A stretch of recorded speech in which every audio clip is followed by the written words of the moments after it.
microphone. I'm not used to speaking in front of too many people, but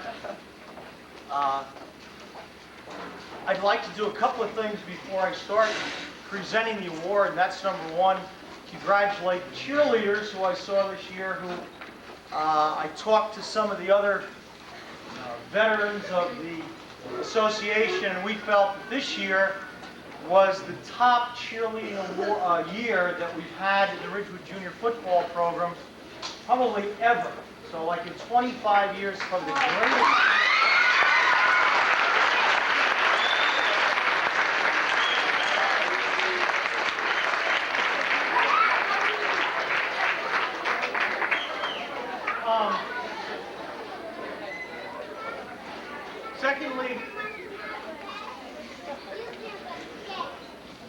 Secondly, I'd like to congratulate all the teams.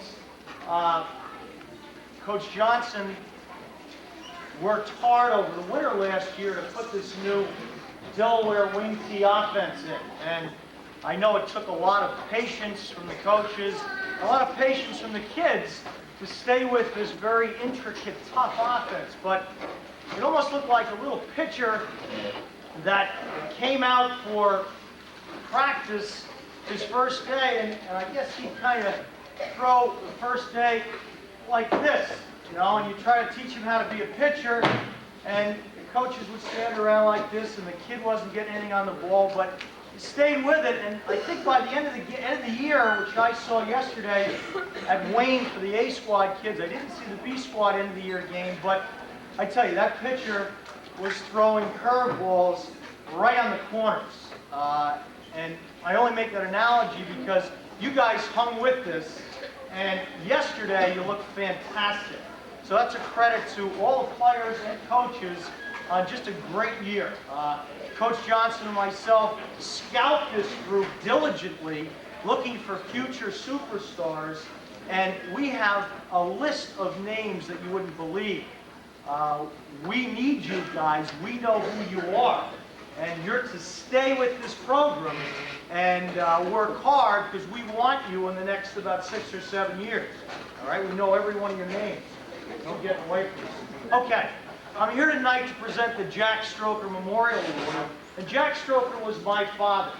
And when I was 9 years old, he died. He was a coach of the Ridgewood Junior Football program and one of the founders of the program.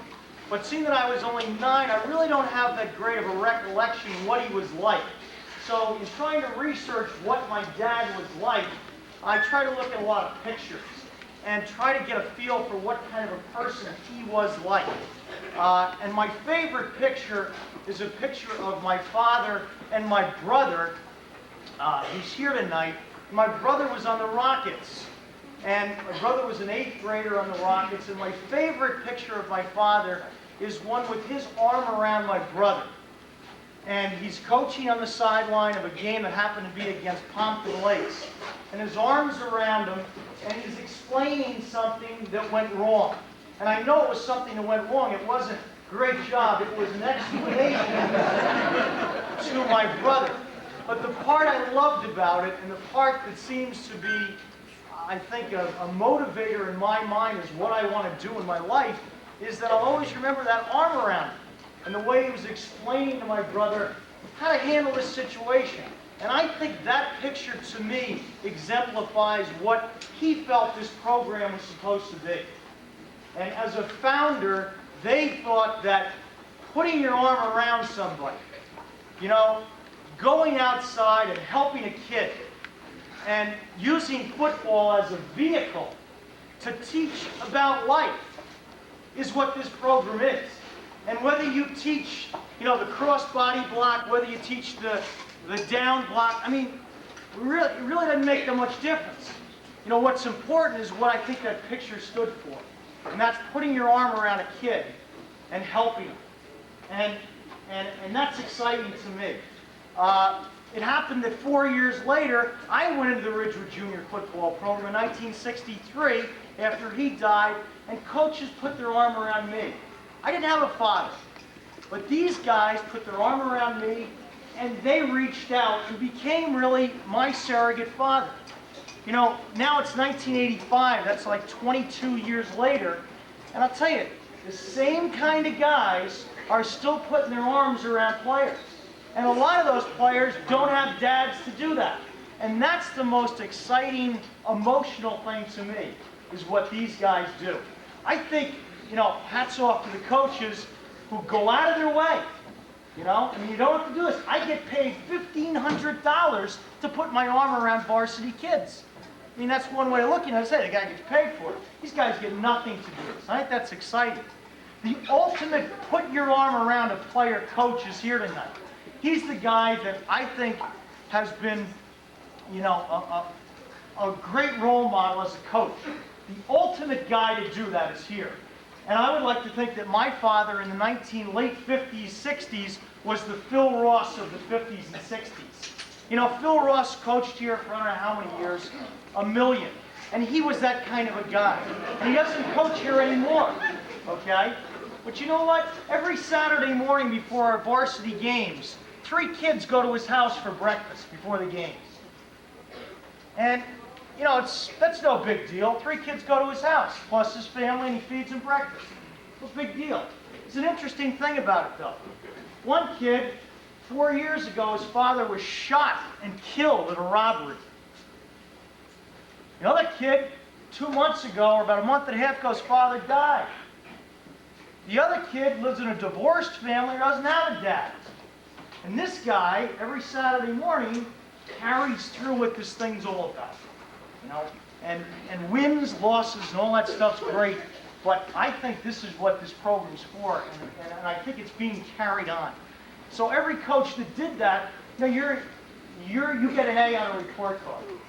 And Phil's son, Damian, is here tonight, and we're going to present the Jack Stroker Memorial Award to Damian tonight. And the Jack Stroker Memorial Award, I had one of my little friends ask me, "What is this thing? Why are you there? Why are you going to the dinner? And why is there an award? Who's Jack Stroker?" So I want to talk to the kids just for a second. Okay? Jack Stroker was a coach. He's like, you know, Mr. McKinley or Mr. Corcoran. He was a coach, and a lot of the kids liked him. And when he was 47, and I'm 33, so he wasn't very old, suddenly died. And, you know, some of the other coaches got together and said, let's present an award in his name. Let's give an award to one of the players that played junior football for 4 years, and then went on and played varsity football, and was the kind of guy that this guy Stroker thought was a great guy. So pick one of those guys, and let's give him an award in Jack Stroker's name, so we don't forget him, okay? So, you know, once in a while, we find somebody that I think, and I get to vote in this thing, stands for what this thing is all about, okay? This young man is, you know, you've seen him play, if you've seen any games this year. He's a superstar. And there's no doubt about that. He runs over people. He blocks like a bull. He works his tail off. He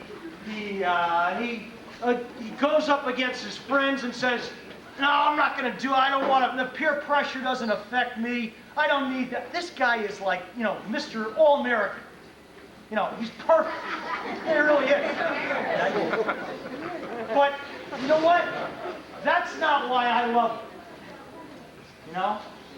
I think there's a lot of guys in here that have those genes, and they're going to be almost as good as him. That's why I don't think he's the #1 guy on this Jack Stroker list of 25. Not because of that, but because his best friends are all kids that need him. His best friends are not, you know, the other star halfback, the star quarterback. His best friends are like sophomores and juniors that don't have anybody. And this guy just picks them up like a leech and brings them around with him and puts his arm around him. He's doing that same kind of arm around Phil Rossi, Ridgewood junior football stuff as a senior in high school. And those guys are few and far between. Well, this guy is a special guy. And, you know, I get excited about him because he's that kind of a guy. I've got a son that's 9 months. I've got 2 nephews, one in first grade, one in nursery school. They're right here. I tell you what. Got left back.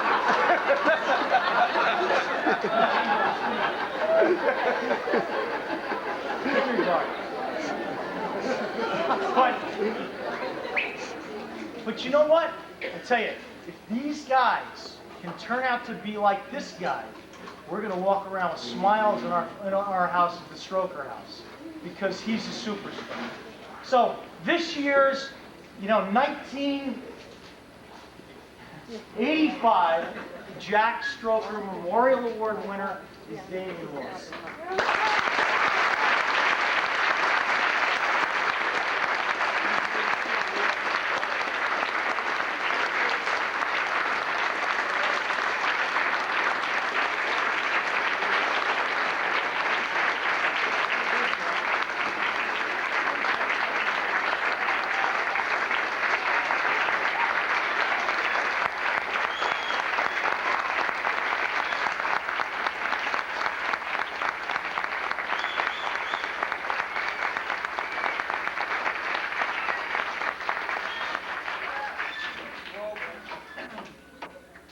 Had his speech already, but I don't know, a lot of it I'm gonna have to just edit, I guess, I'd like to talk about Mr. Stroker for a second.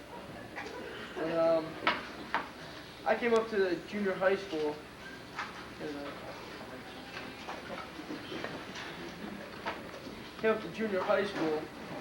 I ran into Mr. Stroker, and I found him more as he was a coach, but he was also a great motivator. He taught me that through hard work and practice, that I can get my goals achieved.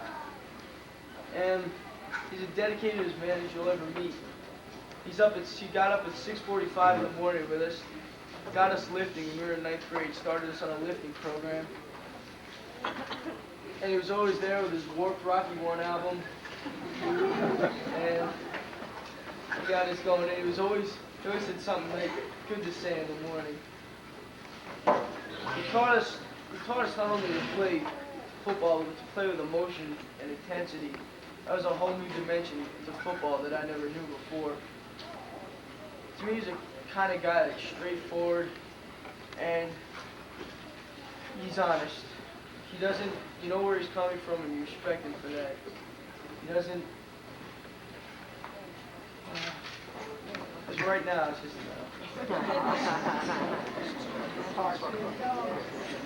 Alright, I think I should thank my father, too, because,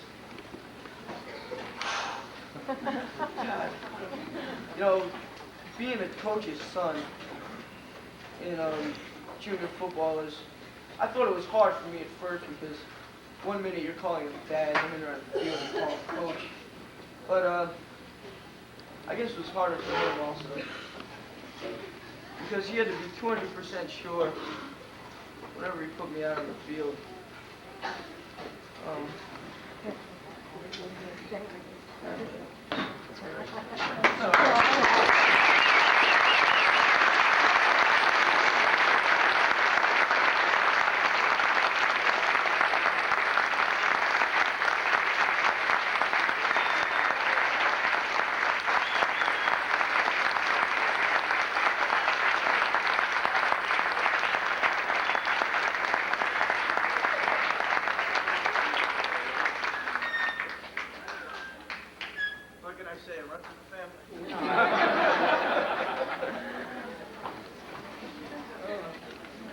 I don't know if I can carry on. This is all really short thing. One thing I do want to say, for a few years that I've been up here, Jimmy Stroker's been here. I think, although Ginny informed me there's one other person that I don't know, but there's 2 people with more longevity in this program than I, and that's Wes Thomas, who couldn't make it here, and Ginny. I don't know whether that's the compliment or not. That's This is the 24th year. I feel like Mrs. Babe Ruth.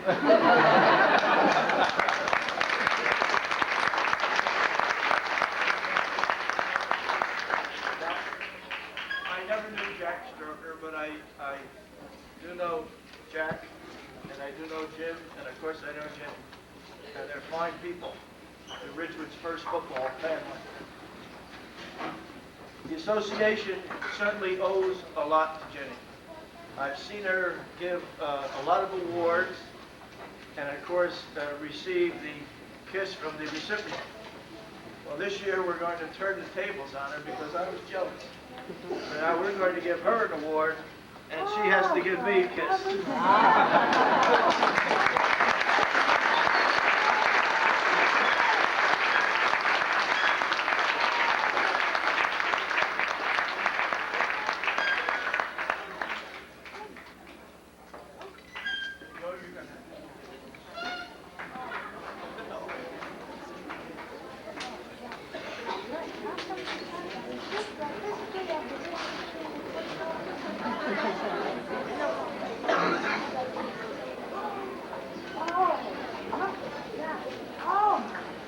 Oh my goodness sakes. Oh, wow. Wow.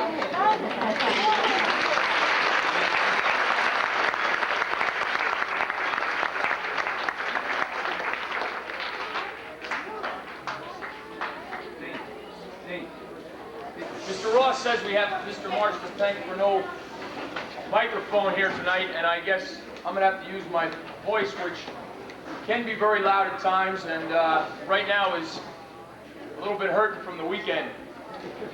I'd like to apologize for being late this evening, and I'm very sorry that I missed my good friend Stroker's speech concerning his father's award. Coach Stroker and I played junior football here in this program, and I feel very privileged to be coaching with him. I also feel very privileged to be coaching the recipient of the Stroker Award tonight. Coaching Damian Ross is a real privilege. And all the nice things that were said about all the players up here are certainly true. And I look forward to getting to know a lot of you guys as you progress through our football program here in Ridgewood. But I'll tell you, if you guys want to think about one person to emulate as a person, as an athlete, as a student, and as a friend, I can't think of a better individual than this young man sitting here right next to me.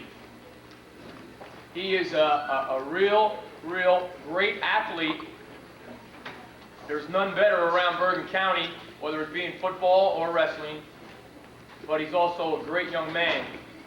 He treats his teammates, whether they be sophomores or seniors, whether they be his best friend or a young man he hardly even knows, as a perfect equal. And when I see that as a coach, and I know Coach Stroker's mentioned it to me many times, and we see this young guy who has won many awards and will go on to win many more, he's a very worthwhile recipient of this award. And I'm only sorry I missed the presentation and his receipt of the award. I know you guys have to get home and it's late. I just would like to thank all the coaches in this program. Last January, when you guys were all thinking about going skiing and playing biddy basketball and wrestling and a whole bunch of other stuff, your coaches started coming to meetings at Lester Stable one night a month to help you guys learn the offense that hopefully you'll be running by the time you get to Ridgewood High. Now this year our offense is averaging about 30 some odd points a game, and our kids are doing a great job of executing it. They had a big advantage over last year's group, who only got a chance to run it 1 year. You guys that are in the 5th grade right now, boys, are going to have the advantage of running it for 8 full seasons. And it's because of the dedication and the hard work of your coaches and their cooperation that you guys are going to have that advantage. And that, hopefully, will be a tremendous advantage. And I'm sure Damian and our other seniors this year will tell you what a great advantage it is to have been able to do these things that they're doing right now for a year as juniors. And I'll tell you, January, February, March, April, we met one night a month from January through August, and I know the coaches in this league, their pay scale is not too high. And you know, that's tremendous support for our program. My big objective as far as our program and the junior football program is to try to bind these two programs together as much as we can. Ridgewood football has always been very special to me, and that's my goal, is to make Ridgewood football. Not junior football, not high school football, but Ridgewood football. And together, I hope we can keep having the kind of seasons that we've had this year and last year and keep right on going. Thank you very much and congratulations. On our part tonight, even though it's late, and I'm going to make this fast, if we didn't make a special thank you to a guy who is stepping down as president of this organization after many years, Phil Ross.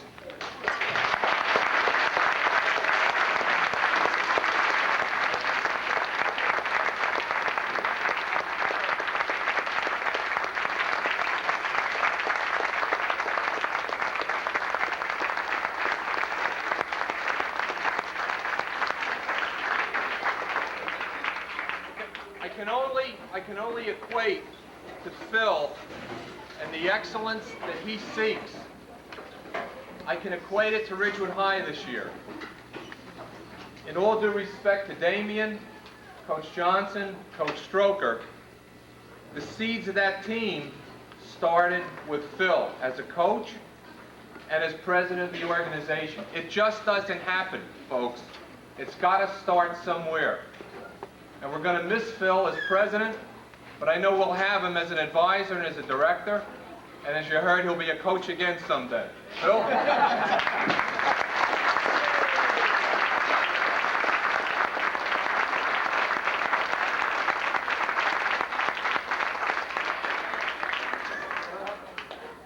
Thank you. That's all I can do. I did my thank yous before because I have something to say tonight before I leave that's a little serious. And I made some notes that I probably won't use. As you know, we have a council called the Sports Council. And last meeting, one thing that I brought up was a subject that really tears me up. And that's recruitment of kids on the 8th grade level. Now, I asked the other members of the Sports Council, who were other leaders of baseball, video basketball, etc., all have the same problem. We're all here at the same situations. You can pass rules, laws, and make administrative memos, but it's not going to work because there are ways around this thing. The problem with any institution, be it another town, a private school, coming to recruit your son or daughter at a 7th and 8th grade level is so ludicrous to me that I don't know how to talk to you about it. What that will do to that kid's outlook, it's going to give him an image of himself that he's going to wake up one day and find out there's a real world out there. Because when you progress from level to level, everybody's going to. It's bad enough that they have to go through it when they're juniors and seniors in high school. They maybe can handle it a little better at that time. But the pressure starts and the pressure keeps on, and you know, it's up to you as parents to protect them from that pressure at that young age. And the only way you're going to stop this kind of thing from happening, which everybody denies happens, but which everybody knows happens, is if you say no. It's up to you as parents to say, no, I'm not interested. And to protect your child from this kind of thing. I could turn around and tell you, hey, you know, we have a great educational system here. We have, I think, the finest coaches in the area, but that's not even the point. The point is that the basic principle involved, and that is recruitment of 8th grade kids, it's horrible. Now, I know it's a little serious message to end it on, but when things come to my attention, I have to bring it out. And it's up to you to say no. And if you can remember that, you're going to do one heck of a lot for your kid. Thank you.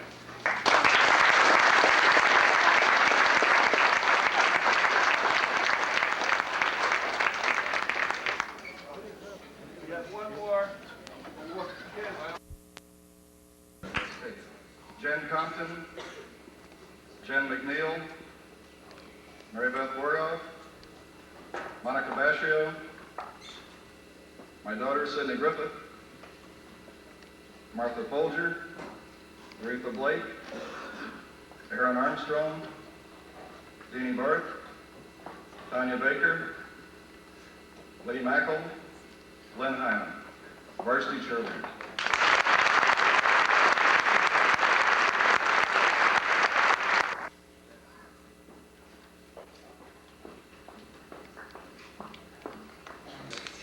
And everybody's support through the whole year. Everybody, you know, when you look up in the stands, you see all the people. You know, it's a good feeling. It really is. So. First, we'd like to thank a lot of people, but first we've got a special award for one of the players on the team. He was really a big part of the team.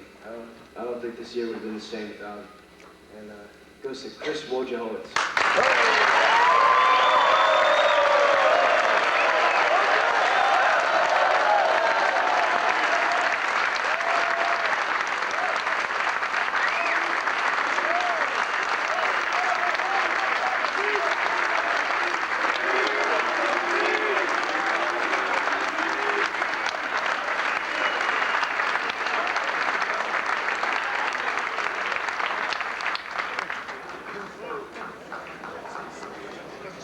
Because without them, I don't think too many people would be walking out in the field. And first, the assistant trainers, Mike Schwarting and Brian, could you guys come up?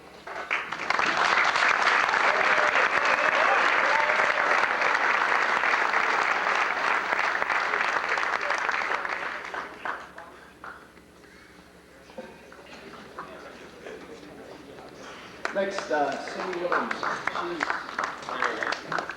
She was assistant to our head trainer, Jerry. Cindy, would you please come?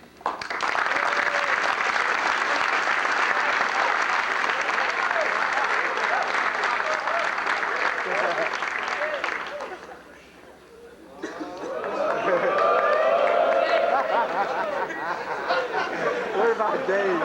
What about... Next, head trainer, Jerry Schwilly made a big step from the Jersey Generals come training with us.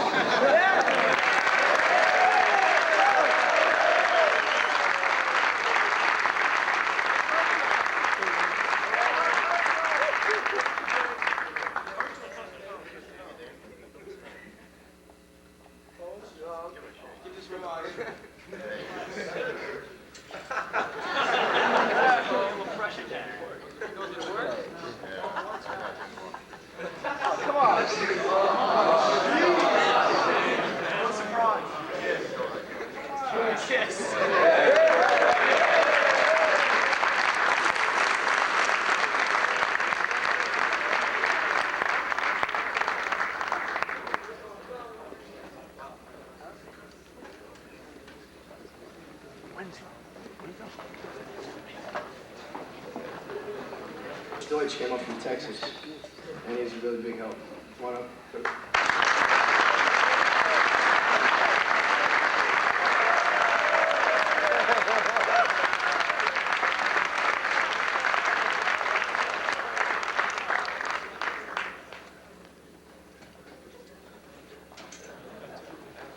Next, Coach Garagani, he's, I guess, say the head coach of the red team and yellow team. They would practice against the varsity during the week. And he really got guys moving. And it was a big help. Red coach.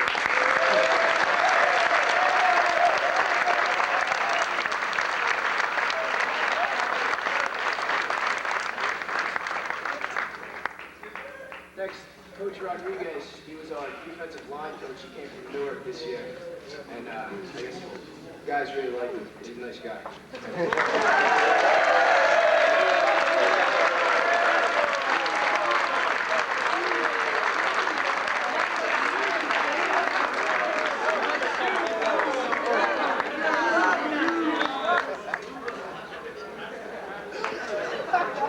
Don't make fun of my clothes. Next, the coach that everybody's pretty much known since they were 7th grade or before, Coach Stroker, and he really motivates somebody, probably more than anybody else who I've ever known. So, Coach.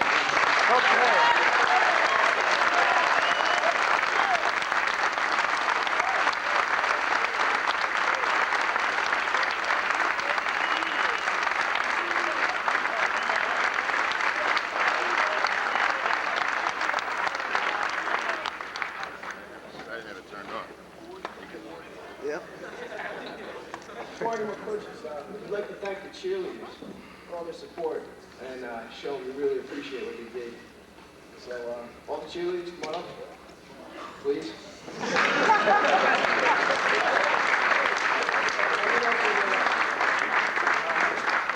Glen Hyman, right back foremost, Monica Vashio, Sid Griffin, Jen McNeil, Jen Compton, Dee Bart, Sue Makel, Tommy Baker, Aaron Armstrong, Captain Don Wiltsey, and Captain Jesse Pratt, Mark Folger, and Ridgewood.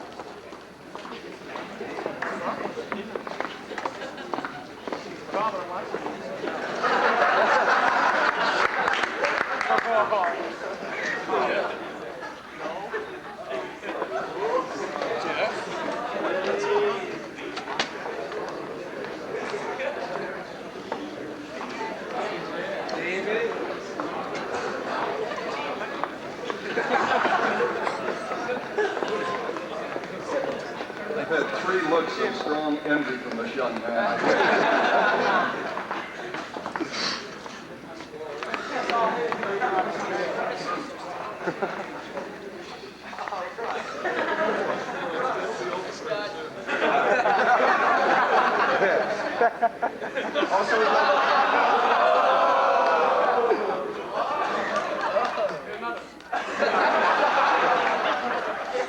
Also, we'd like to thank Mrs. Blakely. She's what Coach Johnson is to us.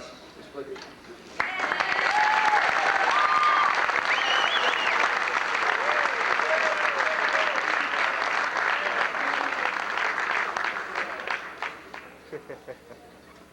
Chill out.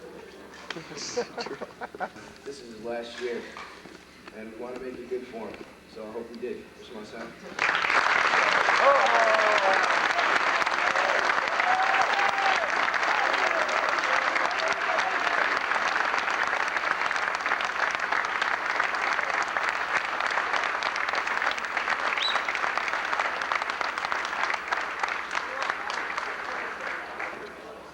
Johnson. Coach Johnson. And we really appreciate him, I guess, coming last year because he really turned things around for us. And he was just a great guy.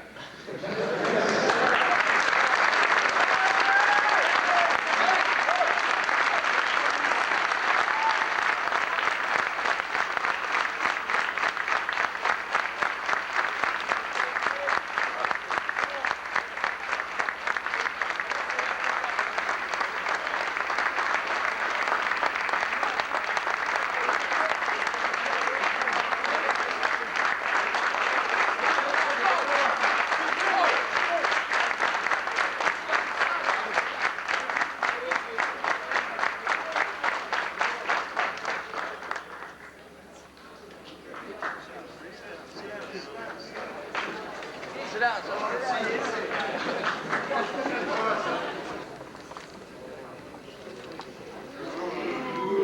you.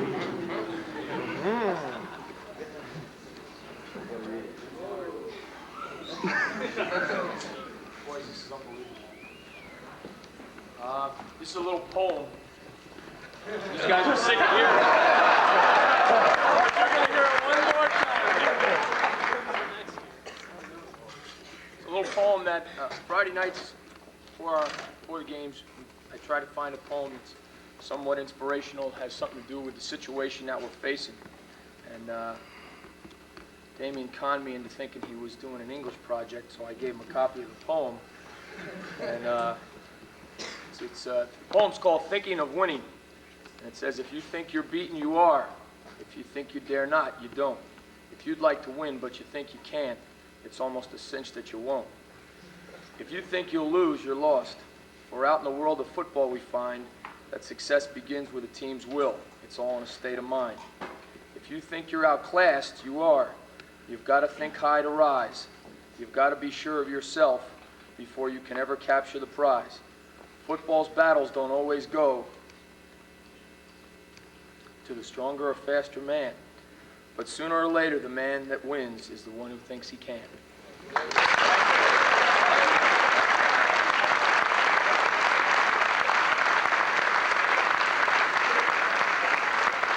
Toasters and the pancake breakfast, and it's really a big help.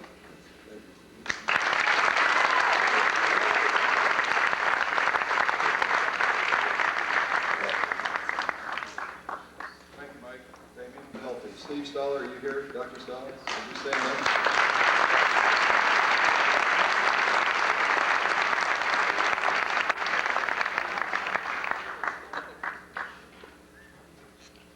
We're now at the part of the evening where we have a lot of fun. And I know we're going to have a lot of fun tonight. And without any further ado, it gives me a great deal of pleasure to introduce a heck of a coach, Chuck Johnson.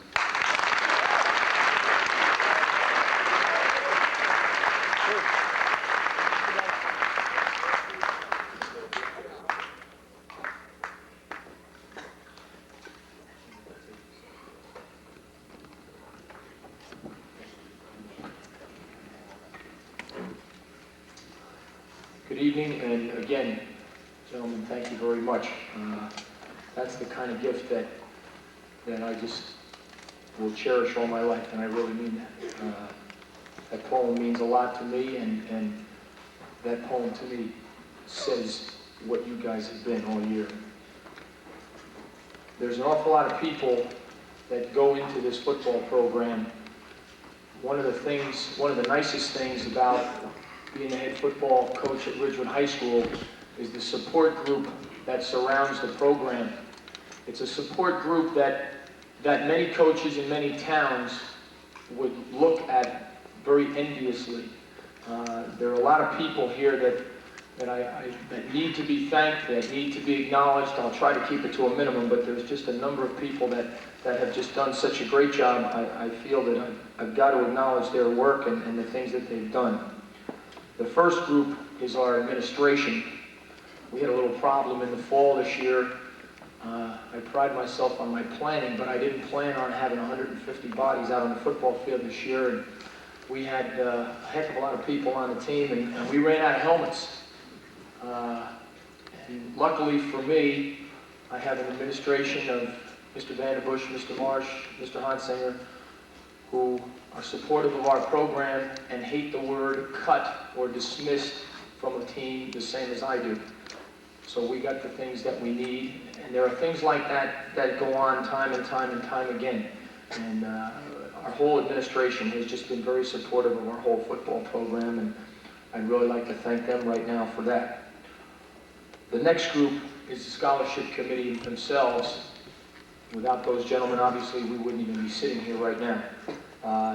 Just a number of things that they do, and I don't think you can say these things enough, because they're things that I know I took for granted when I was sitting where some of you guys are sitting right now.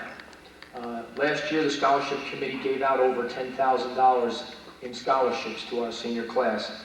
I'm sure that amount will be equal this year, or possibly even better. They put together our program, the game program that is sold at our home games. They purchased 2 neck machines for us in the springtime. You all know the neck is a very dangerous area of the body to not have strengthened, and I think I don't know of anybody who really had a serious neck injury this year, and I don't know how much of that is due to those machines, but I'd like to thank them for that.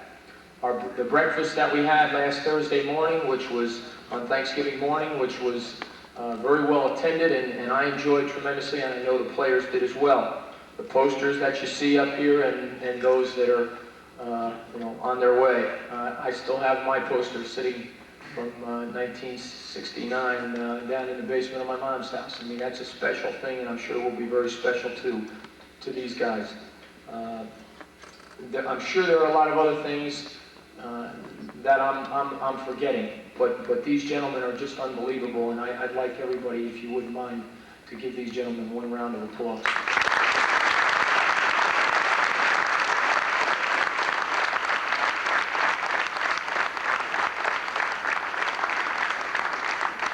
Is how many of them came up to me and were asking me technical football questions in September. And I mean, that to me is a real interest and a real involvement.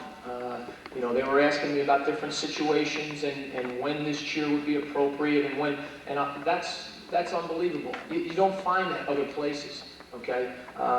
One of the many, many things that makes Ridgewood unique, and you ladies are one of those reasons, and I'd like to thank you for your support all year.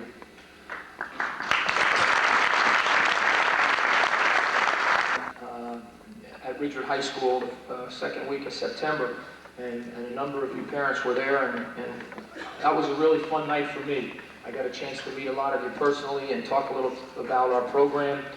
I know it's not easy to be a parent of a football player. I took that for granted too. I guess you take a lot of those things for granted when you're 17 years old. You come back from vacations early. You can't go away on vacation in September, or October, or November. You have to keep dinners warm on those September nights when my watch kind of slows down and we stay out on the practice field a little beyond when we should. My watch breaks down a lot in September and October. Those things are just, again, I could never list all the things that all you parents do. Our kids have, most of them anyway, have clean practice clothes every day. Some of them I know it's because they're too lazy to bring them home. It's just, again, all the support that you've given I really appreciate, and I know the players do as well. And fellas, I think we ought to give your parents a round of applause.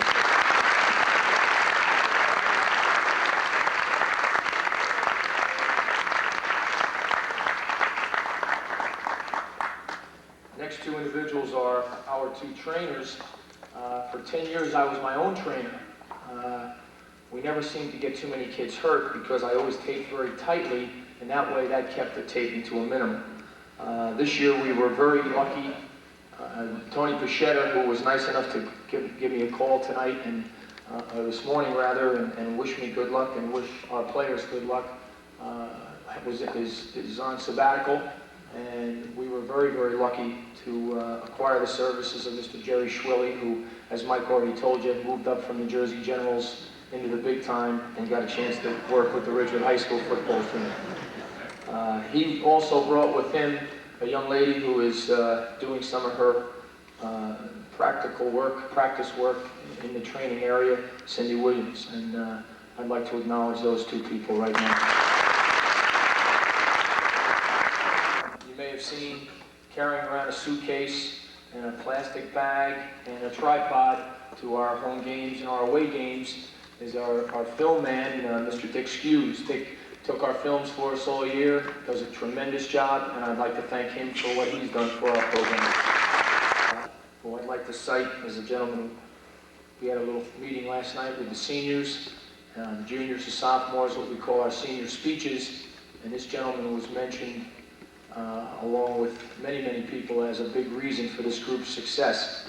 A few years ago, I had the opportunity to watch our seniors play freshman football when they were playing for Coach Stroker in 9th grade at Paramus Catholic, and I had the opportunity to meet this man, and I just feel very, very privileged to call Mr. Phil Ross my friend, and I feel very, very privileged to have him a big, big part of our program. whether it be junior football, whether it be the sports council or junior wrestling, or you name it, Mr. Ross is there, and he's a tremendously supportive individual. And again, I feel very lucky to have him as a friend, Mr. Phil Ross.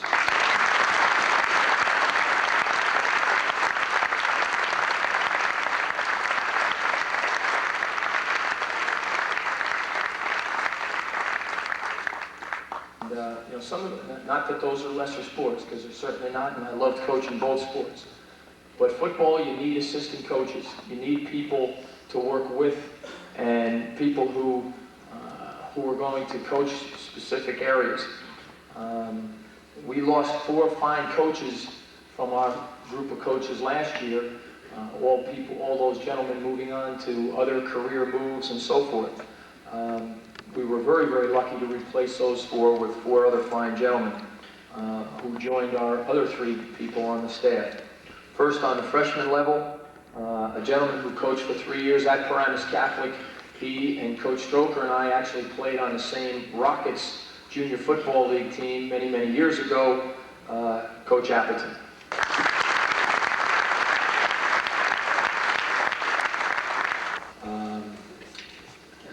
They've been very, very special to us as coaches. I think their friendships and the relationships that they've built up will be special to them. They're very special as a group because on December 3rd, 1984, they started working and planning and preparing like no group I've ever been associated with in preparation for this football season. They accepted and worked and accomplished the ideal of team. And I really mean that. You hear that a lot at banquets like this. You hear people use that word a lot. I'm sure it's used a lot in the business world, and it's certainly used a lot athletically. Together we will was the sign I put up before the St. Joe's game, and I think these kids really learned what that means. They're special because in this group there's a bunch of seniors and some juniors who really knew that they weren't going to play on Saturdays for one reason or another. We had 34 seniors, 30-some juniors. Obviously, it's tough to play 60 people in a football game. But the kids who knew they weren't going to be playing that much on Saturday, that didn't dim their enthusiasm or their work ethic on Tuesday, Wednesday, or Thursday. We improved incredibly from day one till today. And the biggest credit of that goes to those players who did the work.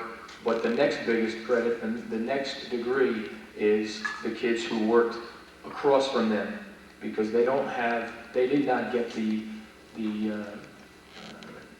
credit that some of the players did.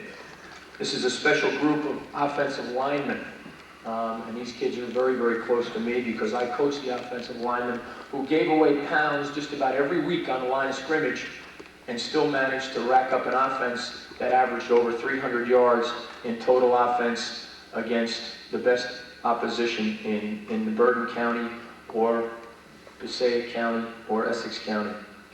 We had a special group of defensive backs on this football team who were as tough as any bunch of defensive backs anywhere.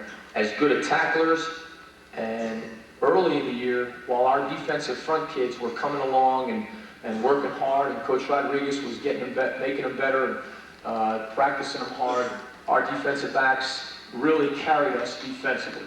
And this group is special because of that. This group is special because they won the first outright league championship for Ridgewood football since 1972. We had a tie Don Bosco last year. This year, there were no ties. Ridgewood was the #1 football team in the league. They're also special because I believe the courage that our kids displayed on the football field today. We were beaten. We didn't play our best football game today, but we didn't have one boy quit in 48 minutes. And I think the thing that I got a lot out of today was speaking to the Passaic quarterback after the game. He said, "Coach, there's no losers today. We both got here." And that's really the way I feel too. Okay, first, now we'll get to the letter winners. Coach Mont, Coach Stroper, if you would kindly assist up here, we have the letters, and we'll start with our lone sophomore letter winner, a gentleman who was a 2-game starter for us at fullback, a gentleman who is very tough on himself, but I feel he had a very fine season, and I hope he's somewhat this year is just a tremendous credit to these players.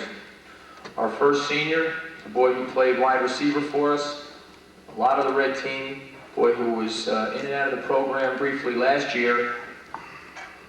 Good speed, worked hard at our camp last summer before last, Chris Murray.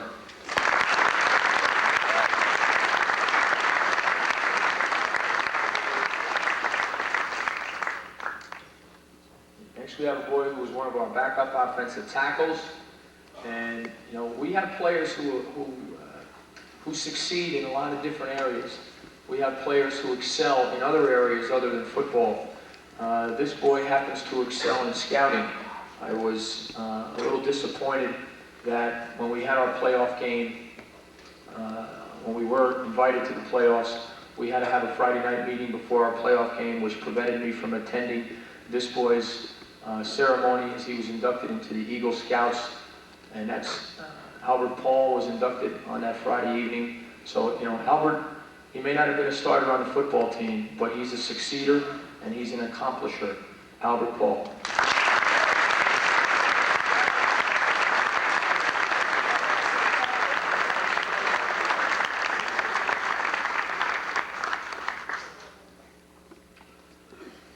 Okay, now we have a bunch of our stable of wide receivers, and we had a lot of them. First boy, the boy who managed to, as he pointed out last night, he managed to not have to stand in any holes this year. John even managed to put his shoes on properly every day.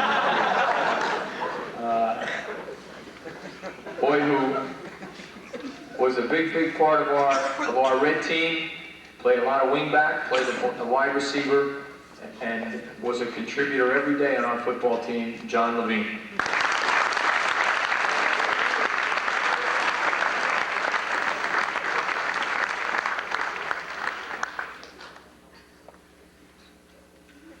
Next one of our wide receivers is one of Woj's good friends. Boy who really, in all seriousness, this young man really improved himself as a wide receiver. In the beginning of the year, I was having a little trouble, but as the year progressed, this young man really improved and made some tremendous catches during the practice sessions. Joe Joseph.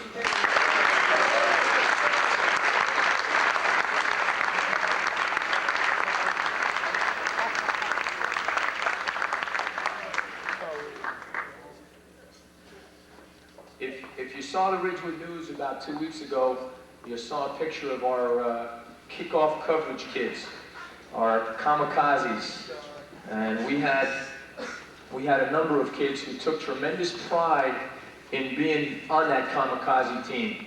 There were many football games during the season where the opponents did not start with the ball outside their own 30-yard line throughout the entire game.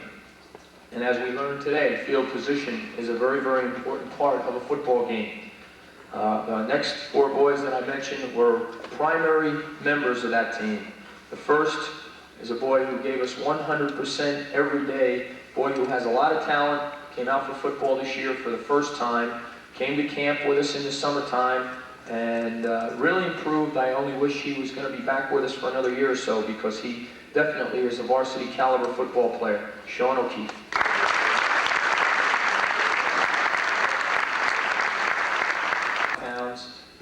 Had really built himself up, and we were definitely thinking of him in terms of him being a contributing factor in our secondary and looking at him as a potential offensive back for us this year.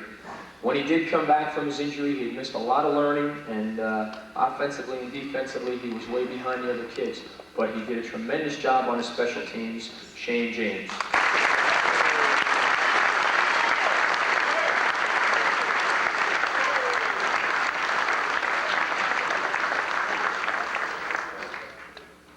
Our next boy is a two-year member of our kamikaze squad. Did a great job last year on our kickoff coverage team. Did a great job this year on our kickoff coverage team. Laid some super hits on a couple of different players.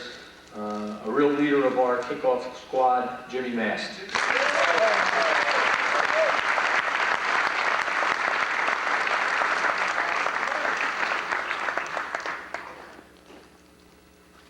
The last member of our kickoff group, a boy who had his playing career cut short due to a knee injury, but he's doing a great job as the senior Powder Puff coach. And I know the seniors are gonna really go out and get those juniors whenever we get to play that Powder Puff game. That's our Powder Puff coach and kickoff specialist, Mike Swills.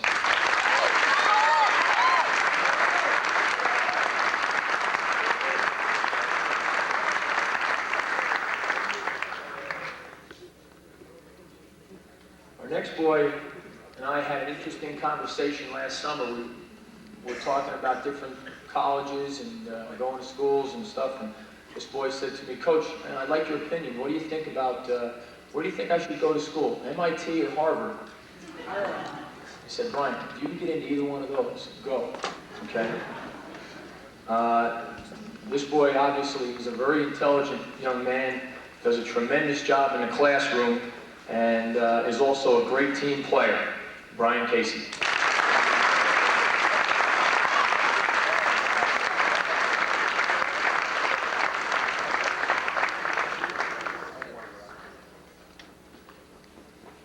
We had a number of wide receivers, as I mentioned.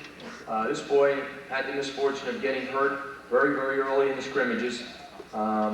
He really worked hard, and really a misfortune for him to get hurt. But by the time he came back, again, he had lost a lot of time. A fine young man, and does a great imitation of Coach Stroker, Mike Cobb.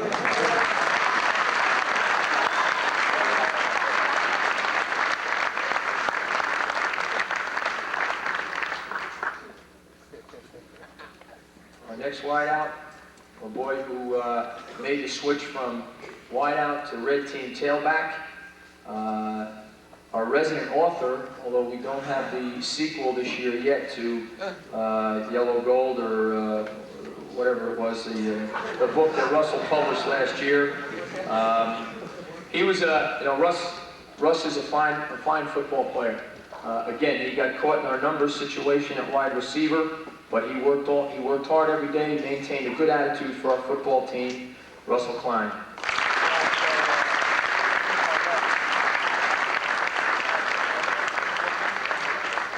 Worthless goal, sorry, Russ. Okay. All right, next boy is a boy who's already been honored by his teammates here tonight. There's not a whole lot you can say about Chris, other than he's been a pleasure to have on our football team, despite all his minor aches and pains. He's had an ankle injury in it. He's had to have a tooth pulled, and he's had to have his ribs taped, and a few other things. But Chris has done a fine job for us. Wide receiver and punter for us, Chris Wojciechowicz.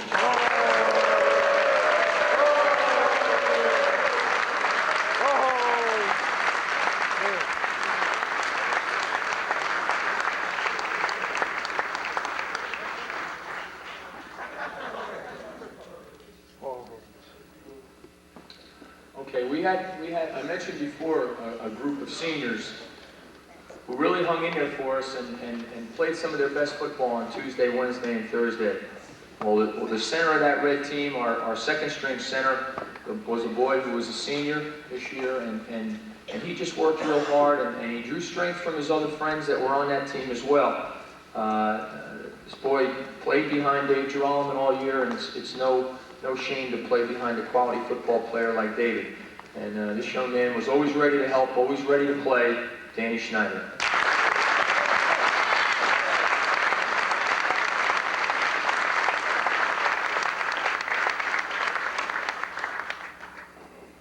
Another boy who worked on that red team, and we had a coach from Hackensack High School come by a couple days this week, and he was watching our practice sessions and just I talked to him the other night, and he was just so complimentary of the attitude and the approach of our players to practice. He said, "Coach, we don't get anything like that." And that was a real nice compliment. But that compliment is really not and shouldn't be directed at the players, at the guys who play on Saturday, because those are the guys that should be busting their tail out there. To me, that's a real compliment to the guys who are holding the dummies, the guys who are running the other team's plays. That's where the compliment really should be applied. This boy played offensive tackle on our red team, was also a backup outside linebacker for us. Very intelligent football player and did a fine job every day. Eugene White.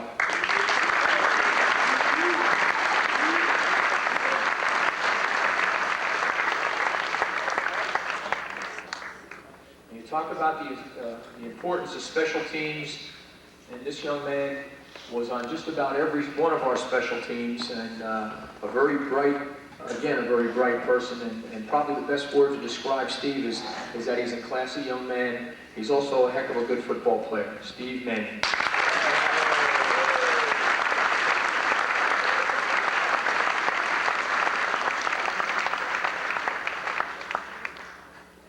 Next we have a boy who's one of our backup guards, also worked himself very, very hard every single day, and that group on the red team really built up a nice camaraderie, and they were good friends when they began, but they worked hard together, and I think they built up a real nice friendship.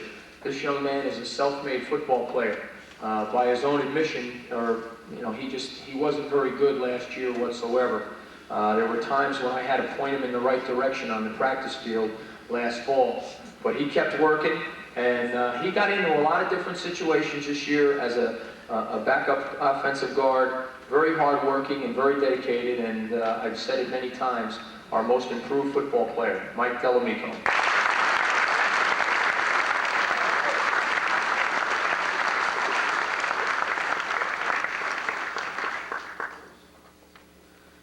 Next we have a boy who is really one of our real role players. He was our second tight end in short yardage situations. Rumor has it he's going to try to market a line of gardening gloves. We sent Basile into the St. Joe's game, and those of you who were crazy enough to sit through that thing, that was obviously a very, very cold day, and normally Basile gets sent in run situations, and he was wearing a pair of gardening gloves on his hands to keep his hands warm. Just so happens that we called a pass pattern when Basile was in the game, and all of a sudden I saw Paul setting up and looking at Basile, who was on a drag across the middle, and sure enough, Paul threw him the ball. Sure enough, he had the gloves on, and sure enough, he caught the ball. So that's where that little joke comes in. Our second tight end, Basile Rizzo.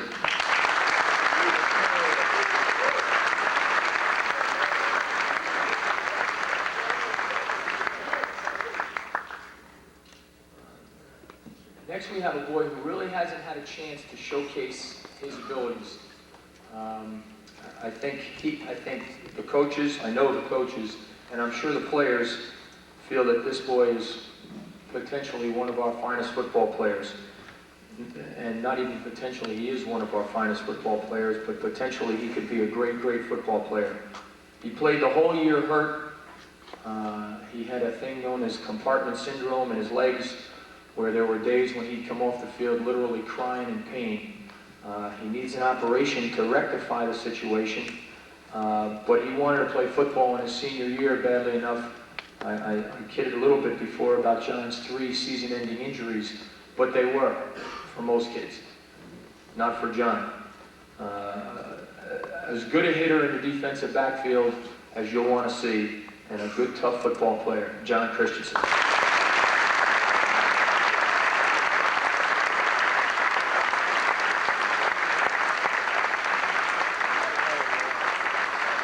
That's a player.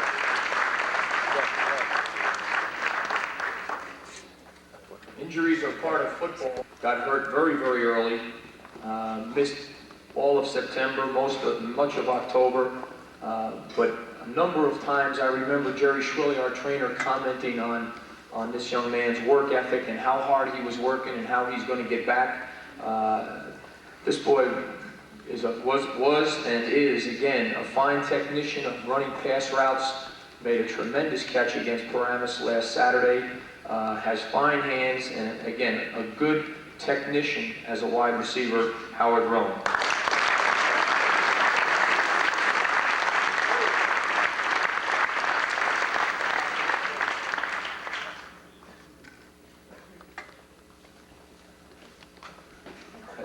I say we had a number of wideouts. We have another one here.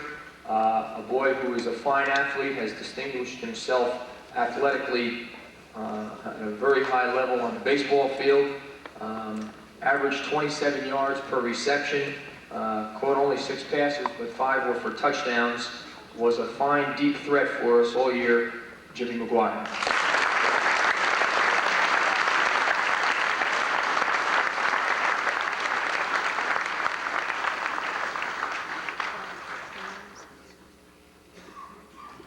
I think we're down to our last wide receiver. Last post, Mike was giving away, again, 20, 30, he gave away about 30 pounds to the boy he played against today. Just gives one heck of an effort on every football play, has tremendous leg strength, which allows him to get away with playing against people a lot larger than he is. He was our leading pass rusher on the season, had 5 quarterback sacks during the year, and just did a fine job defensively all year. Mike will sing.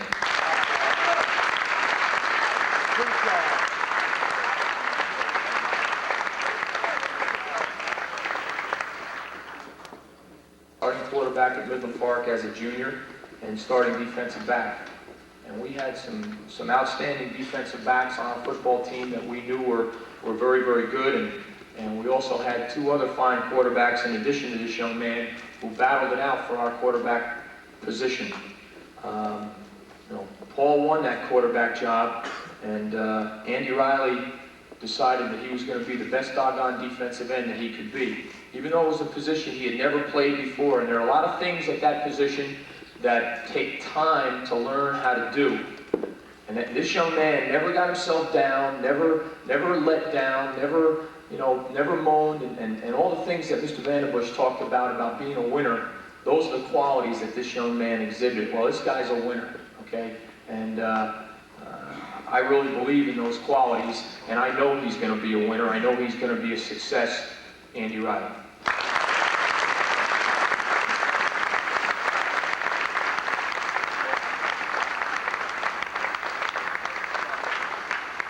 Pockets.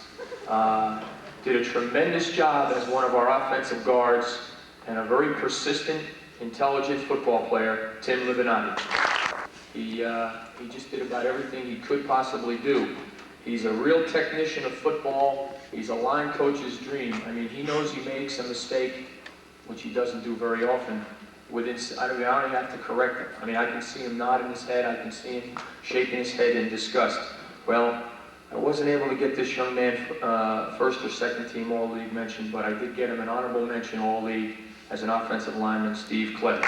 About the 15th of September, we made a move to try to get a little more out of our fullback. This young man, we began the year believing he was more or less going to be our blocking tight end, and that we would be putting Peter Benedict in the game more often than not in a pass situation. Well, this young man, for the 2nd summer in a row, came to our quarterback receiver camp. He worked very, very hard, doing his squats, doing his power cleans, doing his benches, got his bench press up over 250 pounds, had 10 catches on the year for 188 yards, and did a fine job of blocking all year. For his efforts, the coaches chose him as the first team All-League tight end, Rob Hansen.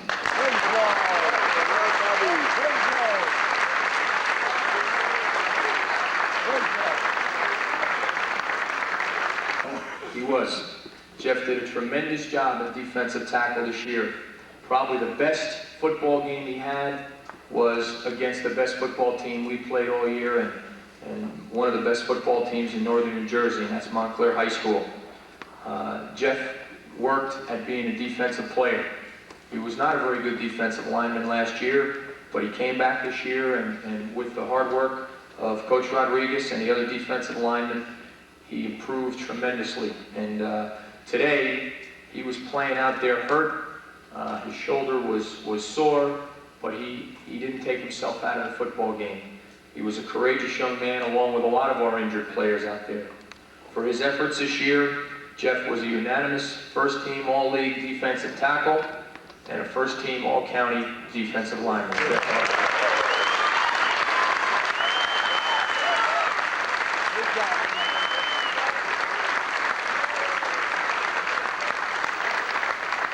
Play a lot more at nose tackle than we let him, I guess, most of the season, but we knew we needed a quality offensive center, and this young man gave it to us all year. For 2 years, he was our long snapper on punts, and as Mr. Vanderbush found out this year, the only time people want to know who the long snapper is when it goes over the punter's head. Okay? Mr. Vanderbush's son Jeff was our long snapper on the freshman level this year and did a fine job with that. David did a great job. In 2 years, I guess he had two tough snaps. That's about it. And for a team that's played 22 games in 2 years, that's not too bad. For his efforts this year, David was elected the first-team All-League center and third-team All-County. David.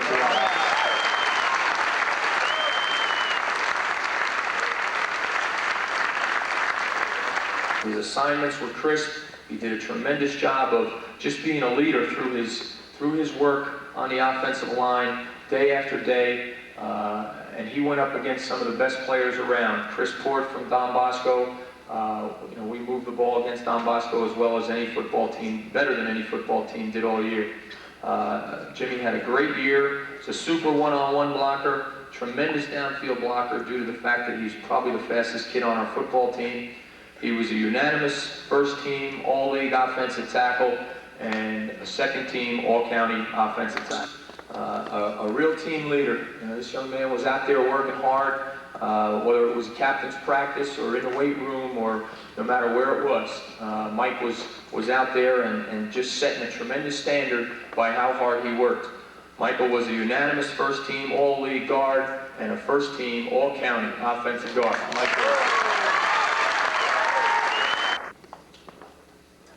Okay, I mentioned that I saw these guys play 9th grade football over at Paramus Catholic 3 years ago.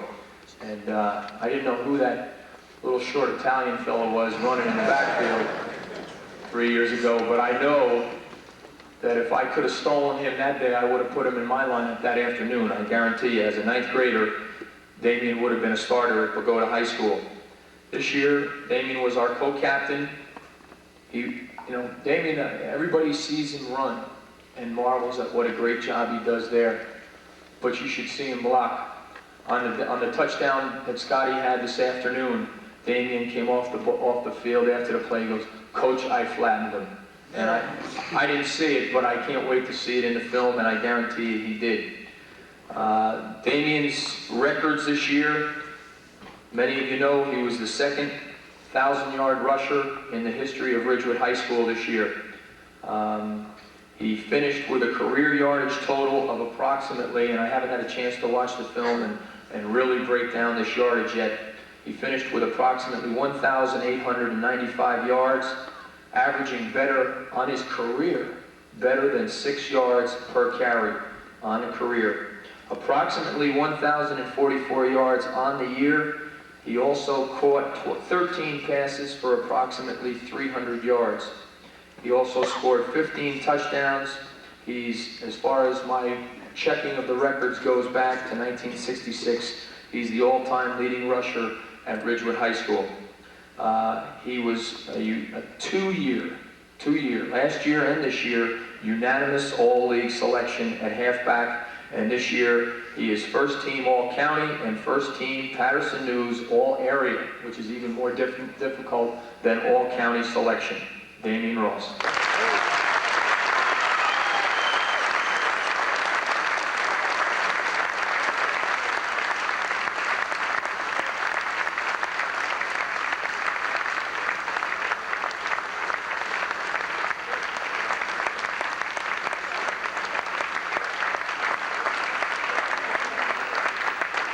Given to an outstanding or offensive lineman or offensive linemen who are to exhibit the qualities which we all know to be of the highest value.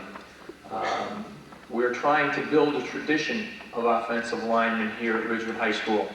Last year we were lucky enough to have 200 yards in rushing.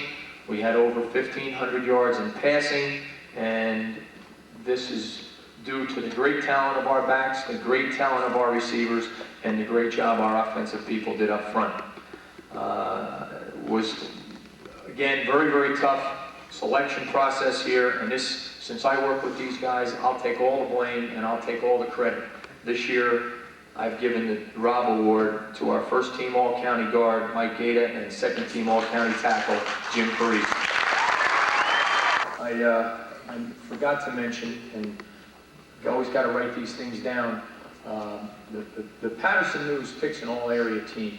It's made up of people from Bergen County, some from Essex County, some from Passaic County, and I think they even go up into even Sussex County. I'm not altogether sure. We found out the other night that Damian was a first-team all-area selection. Also, which I forgot to mention before, Jimmy Parisi received his second-team all-area mention on that team, which is a really, really nice honor.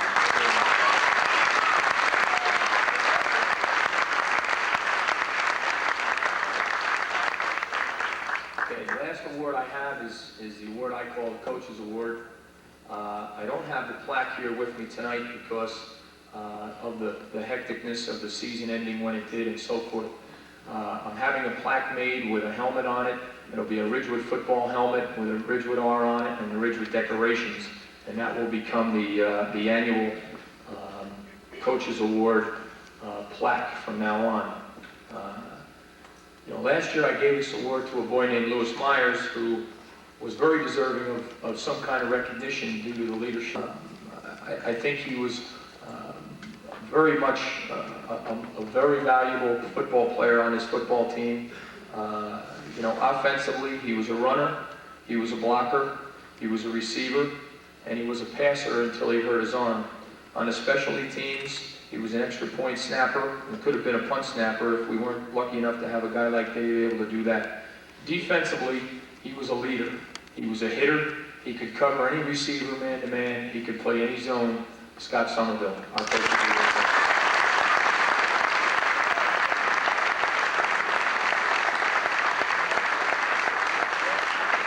It's my honor to do that. This young man is an outstanding athlete. He's an outstanding all-around athlete. You've already heard about his accomplishments. You've read about his accomplishments. So I'm not going to take time to go through those. He's had a fantastic high school career. In my opinion, and I think in the opinion of probably everybody in this room, he's going to have an outstanding college career. So it gives me great pleasure to announce the 1985 Most Valuable Player, Damian Ross.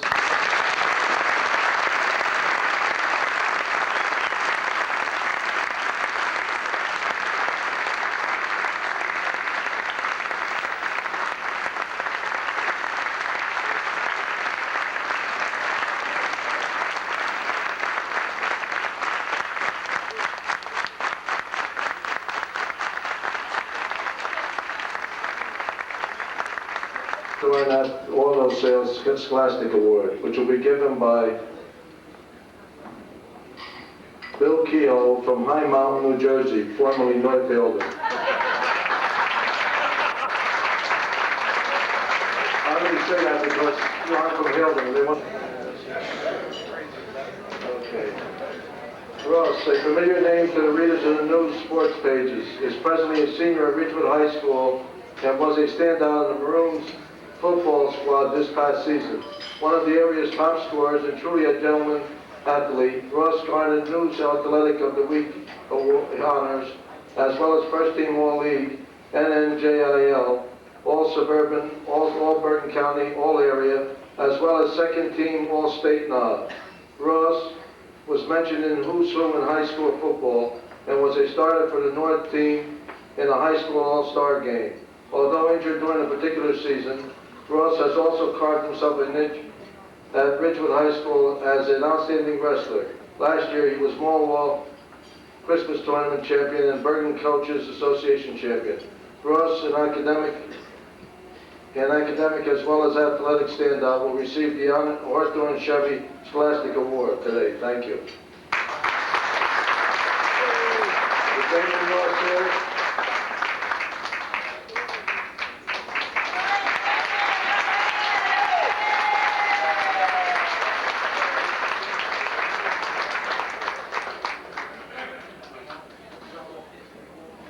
David, I'm going to take a bit of your time. I personally like to, as the publicity chairman, I like to thank the newspapers for the fine job they did in covering this dinner. Thank you very much. David, as a former high school coach in the city of Paterson, it's a pleasure for me to give this award to you. I'm going to read the inscription. The Hawthorne Athletic Auto Sales Scholastic Athletic Award to be presented to Damian Ross, May 18, 1986.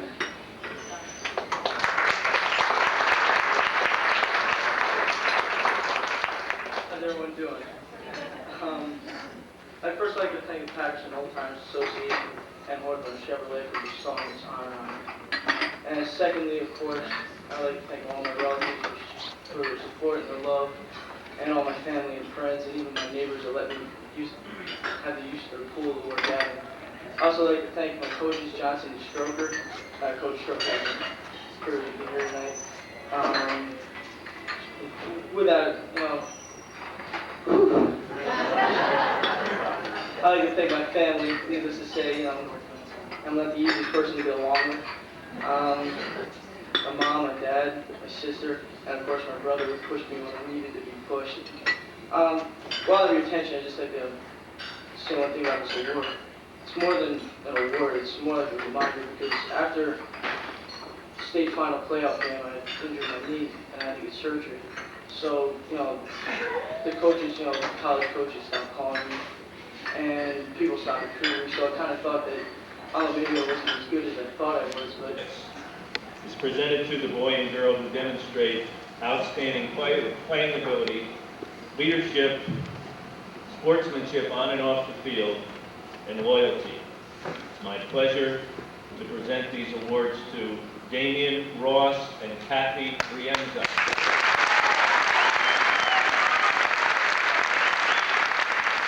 And Education Testing Service sponsors the New Jersey Scholar Athlete Award. Nominees must rank in the top 10% of their class, have received at least 2 varsity letters. In addition, the nominees must have demonstrated outstanding qualities of leadership, character, and service within the school and community. The winners are Dan Shine and Linda Hockey. Self-confidence and leadership while performing as varsity athletes. The winners are Christina Giambalvo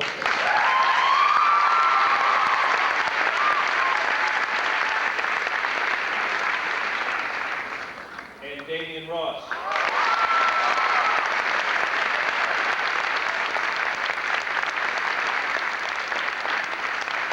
With deserving athlete to each county high school. Ridgewood's winner is Paul Tucker.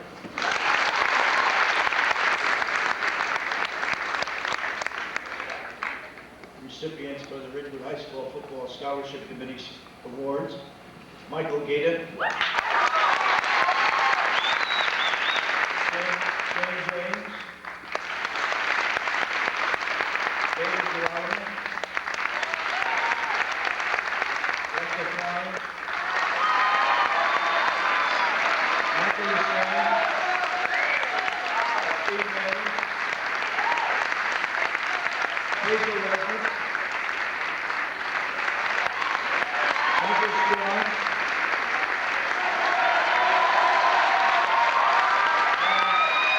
and Eugene White.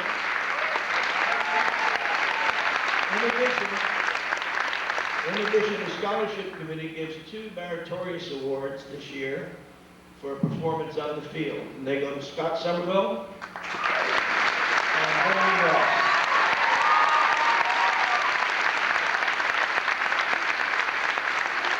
I had a double pleasure this afternoon or this morning to give the Rotary Scholarship Award also and that goes to James Marusich. We can make saves time this way. I just want to make sure you were recognized for your achievements. The last thing I have is something we started in 1982 because I was looking over things and I decided that we needed something to tell the Glen students that this was only a beginning. What you do here is just a beginning, not only to your whole educational career, but in many cases to the beginning of what might be an athletic career for some of you. We have started what we call the Glen Hall of Fame. Now these are individuals who not only were outstanding people when they were at Glen School, but also realized that it was only a beginning. And that when they went on to future things at BM and Ridgewood High School and college, and then their lives ahead of them, they have been outstanding in representing what they left behind in Glen. Some of the past winners I'd like you to just think about for a minute. Richard Barkley, 1982, was a tremendous person here at Glen School. I think all the teachers would remember Rich. And he went on to Princeton University. We have Grace Kim. Grace is playing professional tennis.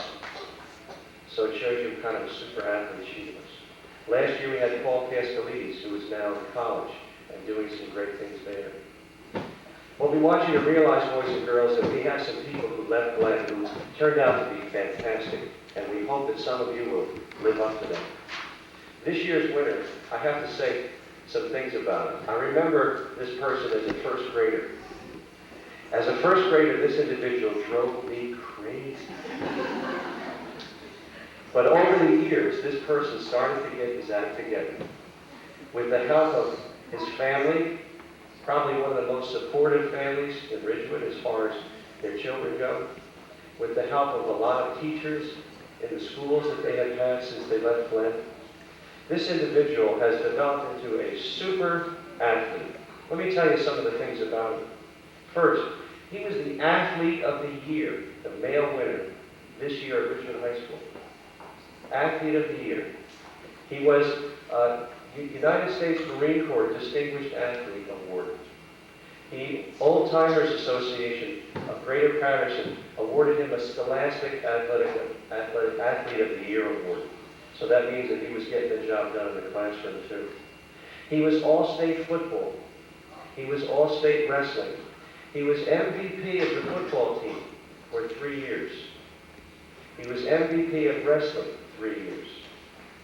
He's the winningest wrestler in the history of Ridgewood High School, 62 wins and 8 losses in 3 years of wrestling, because in the last year he had an injured knee and could not wrestle. He was the leading rusher in the history of Ridgewood High School football with over 1,900 yards. He leads in the scoring of touchdowns. He scored 26 touchdowns in his Ridgewood career.